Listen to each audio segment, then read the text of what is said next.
Dans les rues de Berlin, certaines zones étaient désormais dévastées au-delà de la reconnaissance, alors que le photographe de 33 ans William van der Voort était conduit à l'emplacement des anciens bâtiments de la chancellerie allemande. Quelques jours auparavant, ces rues avaient été le théâtre d'une bataille sanglante et acharnée de 2 semaines entre l'armée rouge de l'Union soviétique et les derniers membres de la Wehrmacht allemande, dont les rangs avaient été renforcés par des hommes âgés et des jeunes garçons recrutés parmi la population de la ville. Maintenant que la bataille était terminée, des drapeaux rouges ornés du marteau et de la faucille de l'Union soviétique pendaient des bâtiments en ruine dans les rues, remplaçant la croix gammée du Troisième Reich qui n'était plus maintenant. Van de Voort a rapporté plus tard dans le magazine Life que presque tous les bâtiments célèbres de la capitale allemande étaient en ruine et que personne ne pouvait marcher pendant des pâtés de maison sans voir aucune chose vivante, n'entendre que le silence de la mort et ne sentir que son odeur putride. Van Diver est arrivé à ce qu'il restait de la chancellerie du Reich et a ensuite été guidé vers une entrée qui descendait en dessous. Van Divert était sur le point de devenir le premier journaliste d'une nation alliée occidentale à voir le Führerbunker, où Adolf Hitler dirigeait l'effort de guerre allemand dans ses derniers jours, avant que lui, comme le rêve nazi lui-même, ne se termine dans le sang. Dans le cas du Führer, de sa propre main dans un dernier acte de défi. Comme pour symboliser la nature sombre du monde dans lequel il s'apprêtait à entrer, Van der Voort a raconté plus tard qu'il n'y avait presque pas de lumière dans le bunker et que les gardes de l'armée rouge qui l'escortaient éclairèrent le chemin avec des bougies, avant que le flash de son appareil photo n'expose les scènes ci-dessous. Ces photos ont donné aux habitants des États-Unis, et d'ailleurs, leur premier aperçu de l'endroit où le Führer, peut-être l'incarnation même du mal, était mort. Depuis ce jour, le monde est fasciné par l'histoire des derniers jours de Hitler. Avant 1945, il semblait que Hitler et sa machine de guerre fasciste étaient invincibles, dominant le champ de bataille.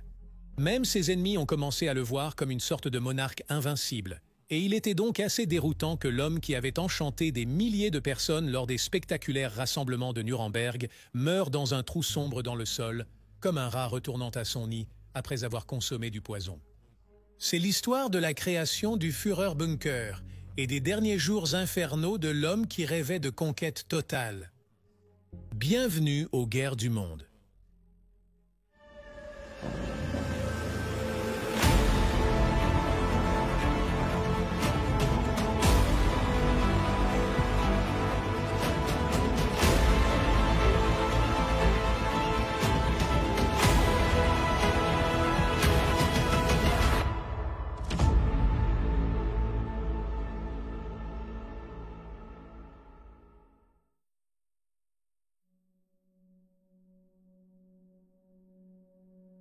Les origines du bunker qui fascineraient tant les historiens après la Seconde Guerre mondiale peuvent être retracées à un événement qui s'est produit à peine un mois après l'arrivée au pouvoir d'Hitler, le 30 janvier 1933.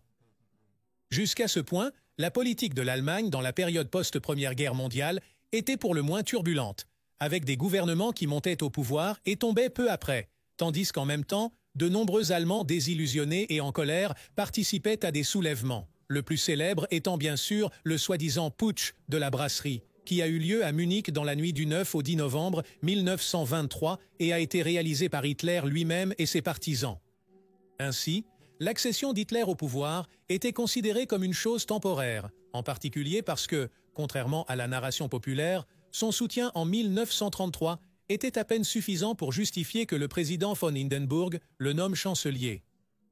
À l'époque, le siège du pouvoir en Allemagne était le bâtiment du Reichstag, mais le 27 février 1933, le bâtiment a été ravagé par un incendie qui a été délibérément allumé et attribué au communiste néerlandais Marinus van der Lubbe, bien qu'il soit généralement accepté maintenant qu'il n'était guère plus qu'un bouc émissaire et qu'en fait, ce sont les agents nazis qui étaient responsables. L'incendie du Reichstag a fourni à Hitler la justification dont il avait besoin pour initier ses répressions contre les groupes d'opposition et conduire l'Allemagne vers une dictature légale avec lui comme leader absolu, le Führer. Cependant, l'incendie les a aussi laissés sans lieu pour gérer les affaires de l'Allemagne.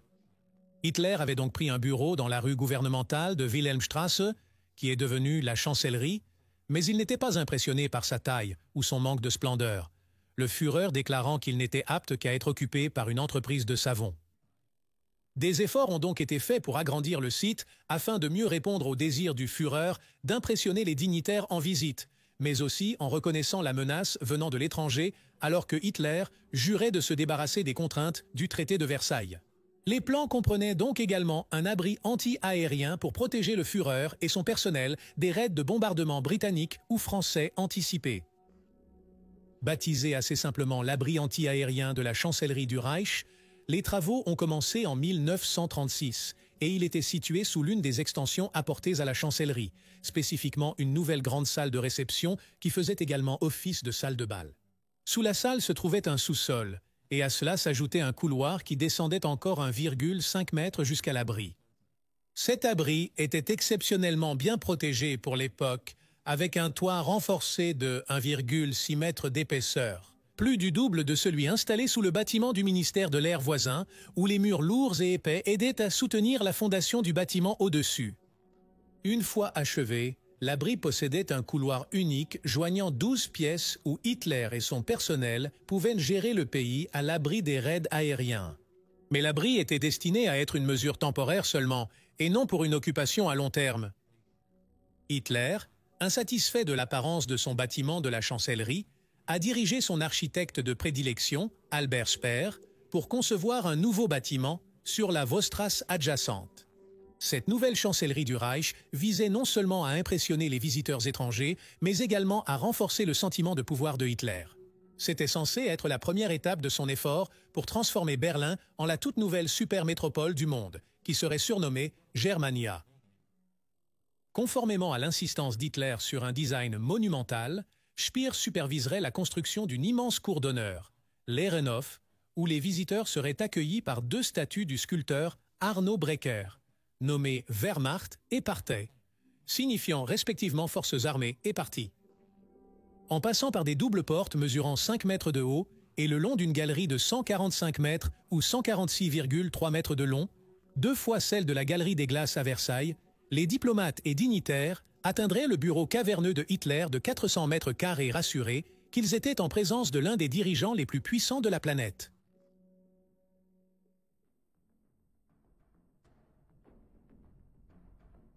Ayant jeté les chaînes du traité de Versailles et ayant commencé leur expansion vers l'extérieur avec presque aucune opposition militaire, les nazis se sentaient presque invulnérables en entrant en 1939. Les Berlinois se sentaient doublement ainsi, car le chef de la Luftwaffe, l'armée de l'air allemande, le Reichsmarschall Hermann Göring, avait promis qu'après que la Grande-Bretagne et la France aient déclaré la guerre, les défenses de chasse allemandes étaient si fortes qu'aucun avion ennemi ne pouvait même atteindre la Ruhr, et encore moins la capitale du Troisième Reich. Il a déclaré que s'il le faisait, alors il ne voulait plus être appelé Hermann Göring, mais plutôt Hermann Mayer, le nom étant considéré comme une sorte d'insulte. Puis, le 7 juin 1940, alors que la France était au bord de l'effondrement, un seul bombardier auxiliaire Farman NC 223 de la marine française, surnommé le Jules Verne, a effectué un vol gigantesque vers Berlin pour larguer 8 bombes de 250 kg sur l'usine Siemens de la ville. Ce qui est plus incroyable, c'est que la mission a été réalisée sans presque aucune opposition. Bien que Göring n'ait pas changé son nom comme promis, la direction allemande savait que la mission était plus symbolique qu'une décision pratique de la part de l'effort de guerre français, mais elle a révélé que la capitale du Reich était vulnérable. Quant aux habitants de Berlin, les autorités ont réussi à les convaincre que les explosions qu'ils ont entendues étaient le résultat d'accidents industriels. Cependant, il n'y avait aucun moyen de dissimuler une visite de la Royal Air Force britannique le 25 août 1940.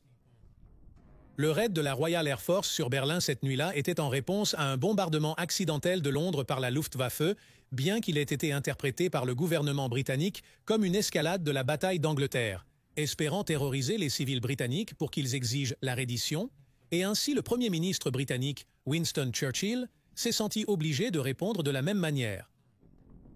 La première campagne de bombardement contre Berlin a posé de nombreux problèmes à la Royal Air Force, et les résultats ont donc été plutôt mitigés, mais cela a suffi à alarmer la direction allemande que des membres de l'ordre suprême pourraient être tués par des bombes britanniques alors qu'ils travaillaient à Berlin, y compris peut-être même le Führer lui-même, ce qui aurait un impact sérieux sur le moral allemand, étant donné comment la société nazie avait été conçue pour exister dans l'orbite de Hitler. Cependant, malgré la perception publique de la guerre de Hitler, perpétuée par la propagande de Joseph Goebbels, qui voyait le Führer diriger l'effort de guerre depuis la capitale. À partir de 1940, Hitler a en réalité commencé à passer de moins en moins de temps à Berlin. Initialement, c'était pour visiter ses dernières conquêtes, comme la France et la Tour Eiffel. Mais alors que la guerre avec la Grande-Bretagne commençait à s'enliser, à l'exception des combats en Afrique du Nord et en Grèce, en soutien à son allié italien Mussolini, il était plus préoccupé par la guerre imminente à l'Est contre l'Union soviétique. En conséquence, il passait de plus en plus de temps soit dans son bunker de commandement de guerre, la soi-disant tanière du loup dans les bois de Masurie en Prusse orientale, ce qui est maintenant la Pologne moderne, soit dans sa résidence de vacances, surnommée le Nid d'Aigle, près de la ville de Berchtesgaden dans le sud-est de l'Allemagne. Cependant, en 1943, il était clair que les choses commençaient à changer. Les combats en Afrique du Nord, autrefois un spectacle secondaire pour Hitler, avaient abouti à une défaite du Afrika Korps de Rommel, et les troupes alliées avançaient maintenant vers l'Italie elle-même. Sur le front de l'Est, l'armée soviétique avançait lentement vers la frontière polonaise, et en Grande-Bretagne, les alliés occidentaux se préparaient à retourner en Europe occupée. Bien que peu de dirigeants nazis envisageaient la possibilité d'une défaite à ce moment-là, ils reconnaissaient que la guerre allait devenir beaucoup plus difficile et que même la tanière du loup pourrait bientôt être envahie. Des plans ont été conçus pour le déplacement du commandement du Führer de la Wehrmacht à Berlin. Mais cela ne garantissait pas la sécurité, bien au contraire. La campagne de bombardement alliée avait largement éliminé bon nombre des premiers défis qu'elle avait rencontrés en matière de navigation et de protection des chasseurs. Et la ville de Berlin commençait à présent à subir un bombardement de plus en plus lourd par les bombardiers lourds alliés. Au lieu de laisser les raids aériens déstabiliser la défense de Hitler, on a décidé d'élargir l'abri anti-aérien sous la chancellerie pour créer un bunker pleinement fonctionnel pour le Führer. Cette décision entraînerait la construction d'un deuxième complexe à 6,5 mètres de plus en profondeur que l'abri original. Et comme si cela ne suffisait pas, le toit renforcé de ce bunker serait épais de 3 mètres, soit 2,74 mètres et 25,4 cm.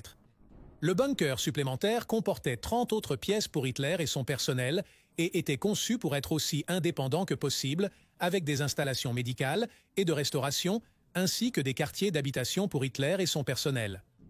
Un générateur diesel fournissait de l'électricité et l'eau était fournie par un puits dont le contenu était pompé, tandis que les systèmes de communication comprenaient un téléx, un standard téléphonique et un ensemble radio de l'armée avec une antenne extérieure, qui étaient tous connectés au bunker pour permettre à Hitler de recevoir des informations et de transmettre ses ordres. Le bunker a été achevé étonnamment vite malgré la complexité de la tâche, laissant du temps pour meubler et décorer luxueusement les quartiers de Hitler. L'abri anti-aérien original, adapté pour fonctionner avec la nouvelle section, est devenu le Vorbunker, soit bunker supérieur, et la section inférieure a été nommée, de façon appropriée, Führerbunker.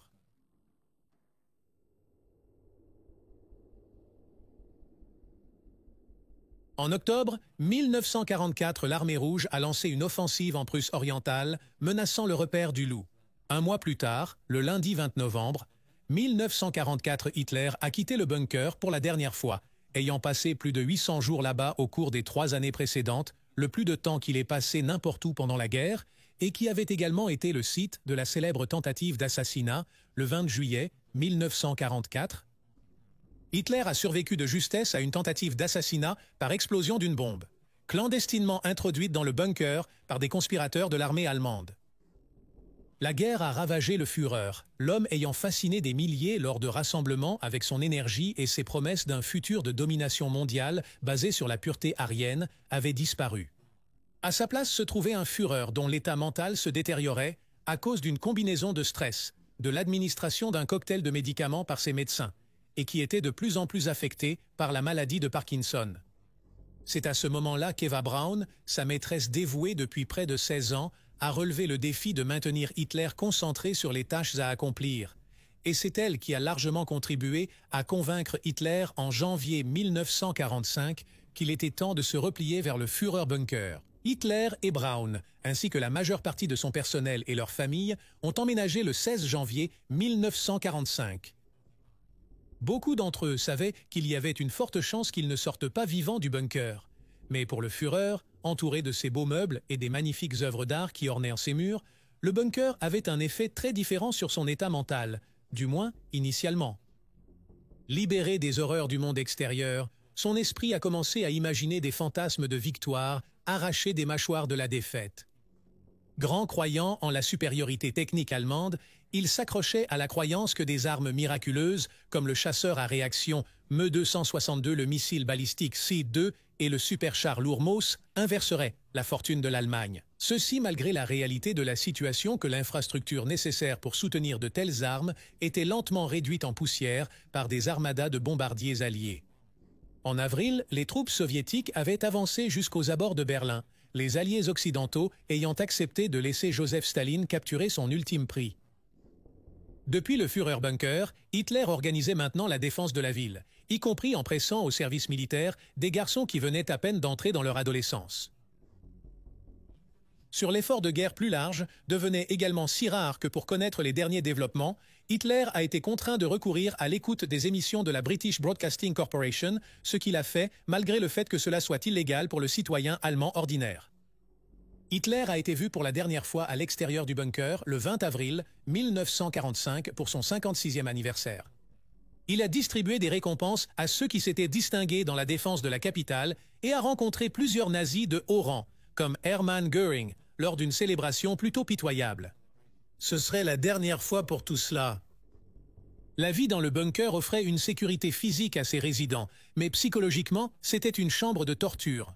L'étroitesse de l'intérieur signifiait que partout se sentait bondé et claustrophobe.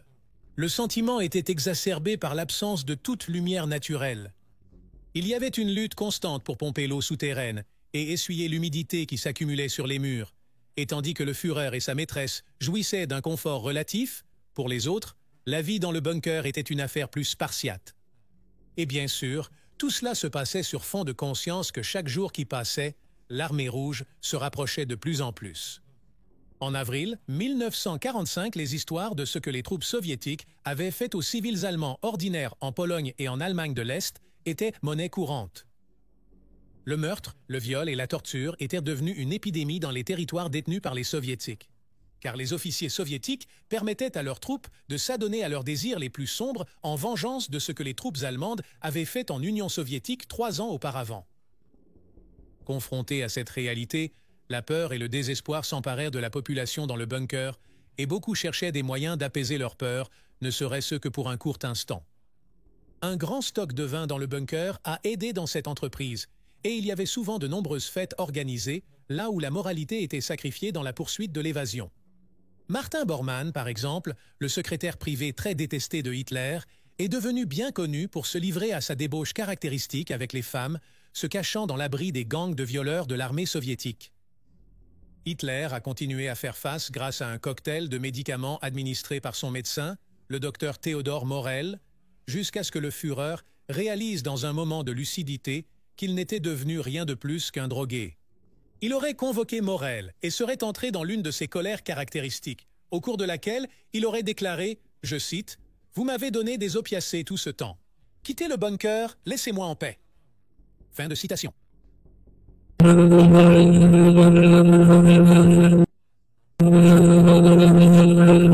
Cela a conduit certains à spéculer que certains des problèmes de santé de Hitler, signalés dans les derniers jours, peuvent être attribués à des symptômes de sevrage. Mais tout le monde n'a pas trouvé son échappatoire par des moyens chimiques ou sexuels. Compte tenu de la peur de ce qui pourrait leur arriver aux mains des Soviétiques, le suicide est devenu courant parmi les Berlinois, et cette notion a commencé à s'infiltrer parmi ceux qui se trouvaient dans le bunker, y compris Hitler lui-même. La seule question était quand? Aux premières heures du 29 avril 1945, Adolf Hitler a épousé Eva Braun. C'était un geste de gratitude pour sa loyauté. Le matin suivant, Madame Hitler a fêté avec quelques amis du personnel médical du bunker. Pendant ce temps, on a entendu Hitler parler au médecin SS Werner Haas, où il a expliqué qu'il voulait mourir exactement au même moment que sa nouvelle épouse. Le plan qu'ils ont concocté impliquait que Hitler et Ava prennent des pilules de cyanure et se tirent dessus en même temps. Hitler a testé une capsule de cyanure sur son chien Blondie, craignant qu'elle ne fonctionne pas. Lorsque l'animal est mort presque instantanément, cela a rassuré le Führer sur les plans de sa disparition. Après être sortis pour voir le ciel une dernière fois, le matin du 30 avril 1945, Monsieur et Madame Hitler se sont repliés à l'intérieur alors que le bruit de l'armée rouge lançait une autre offensive vers les bâtiments de la chancellerie bombardés. À 14h30, après avoir remercié de nombreux membres de leur personnel puis les avoir conseillés de prendre la fuite, Adolf et Eva Hitler se sont retirés dans ces quartiers privés et ont fermé la porte derrière eux. C'était la dernière fois qu'ils seraient vus vivants. Après quelques heures, le valet d'Hitler, Heinz Linger, et Martin Bormann sont entrés dans la pièce et ont découvert leur corps sans vie. Le Führer, cet homme qui avait déclenché la guerre la plus dévastatrice de l'histoire, qui avait infligé tant de souffrances à une échelle industrielle à des millions de personnes, était maintenant mort. D'autres suicides ont suivi, le plus choquant étant celui de Joseph Goebbels et de sa femme Magda, qui ont également tué leurs 6 enfants alors qu'ils étaient dans le bunker. Les corps des Hitler et des Goebbels ont ensuite été brûlés pour éviter qu'ils ne soient utilisés comme trophées par l'armée rouge. Les troupes soviétiques ont finalement capturé le bunker le matin du 2 mai 1945.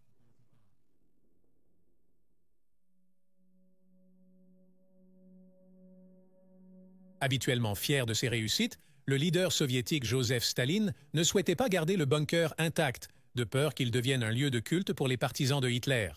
Il a été scellé et le grand complexe de la chancellerie au-dessus a été détruit.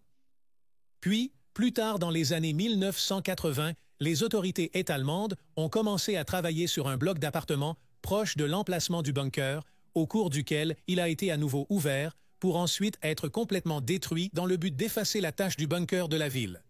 Ce ne serait qu'en 2006 que les autorités de Berlin ont effectivement confirmé qu'un parking sans caractéristiques particulières se trouve maintenant à l'endroit où Hitler s'est suicidé. Aujourd'hui, il ne reste qu'un panneau d'information plutôt discret, qui comprend un schéma de l'agencement du bunker pour donner une impression de sa taille et de son agencement, tandis qu'à quelques pas se trouve le site du mémorial de l'Holocauste.